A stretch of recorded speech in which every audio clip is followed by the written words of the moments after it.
बिस्मिल्लाहिर्रहमानिर्रहीम। अस्सलाम वालेकुम दोस्तों, की हाल है? सब ठीक ने?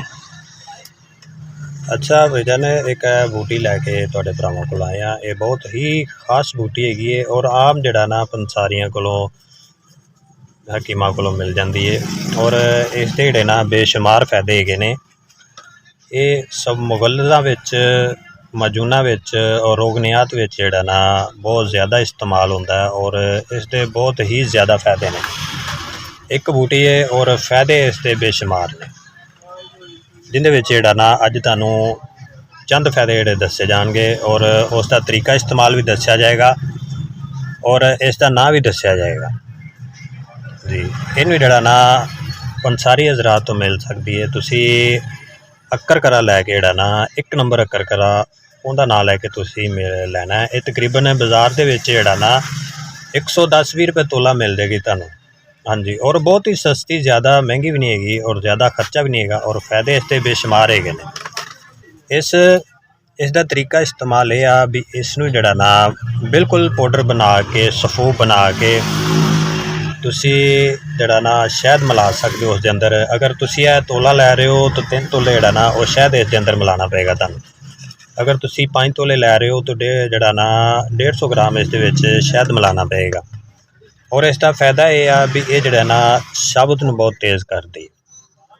जेहड़े ना कमज़ोर हो जाते हैं, मर्दाना कमज़ोरी हो जाती है या शबद नहीं आती या सोबत करन दे दरम्यान दे विच जेहड़ा ना सोबत टुट जाती है, सख्ती खत्म हो जाती है। ये उन्हां वास्ते एक बेमुफीद, बेमिसाल चीज़ हैगी। और इसके इस्तेमाल दूसरा यह आ भी इसनूं जड़ा ना वो लेप के तौर पर भी इस्तेमाल किया जा सकता है। बाज़ का दोस्त जड़े ना वो हत्थ का इस्तेमाल करते रहे ने या वड्डी उम्र दे ने, उन्हां दे नफस जड़ा ना सुकड़ गया है या पट्ठे कमज़ोर हो गए ने या उनदे विच जड़ा ना ताकत नहीं रह गई, सख्ती बिल्कुल ख़त्म हो गई है। जड़ा ना तुसी 2 तोले लैके इसके अंदर 4 तोले जड़ा ना शहद मिला लवो। शहद मिला के इहदा लेप बना लवो। लेप बना के जड़ा ना वो नफस के उत्ते लेप करो। इहदा लेप का तरीका यह आ भी अगला नफस का सिरा छड्ड के और थल्ले वाली जड़ी ना पेशाब वाली रग छड्ड के उसदे उत्ते बिल्कुल सारे जड़े ना मल देना। इस तरह उतली साइड पर भी और इन्हां दोनों साइडों पर भी, दोनों साइडों पर मल के अच्छी तरह बिल्कुल नफस के उत्ते ला के क्रीम टैप ला देनी।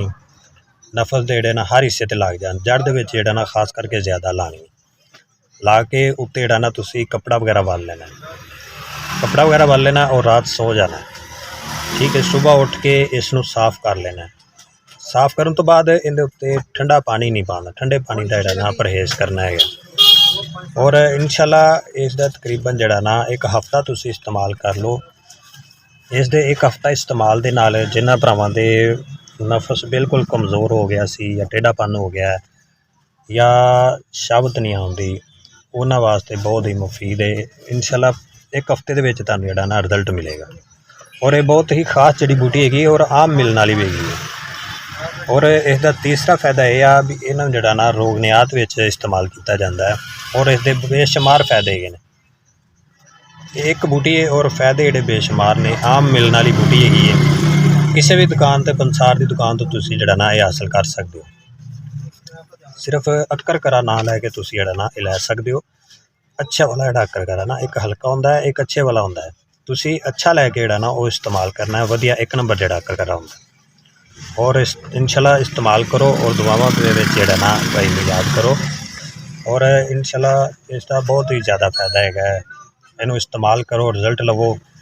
हाँ जी, और साढ़े हक च भी दुआ करो और वीडियो नू लाइक तो चैनल नू फॉलो जरूर करिया करो ताकि साढ़े वास्ते भी हौसला अफजाई होंदी है, असीं तुहाडे वास्ते नवीं नवीं बूटियां लैके आईए। हाँ जी।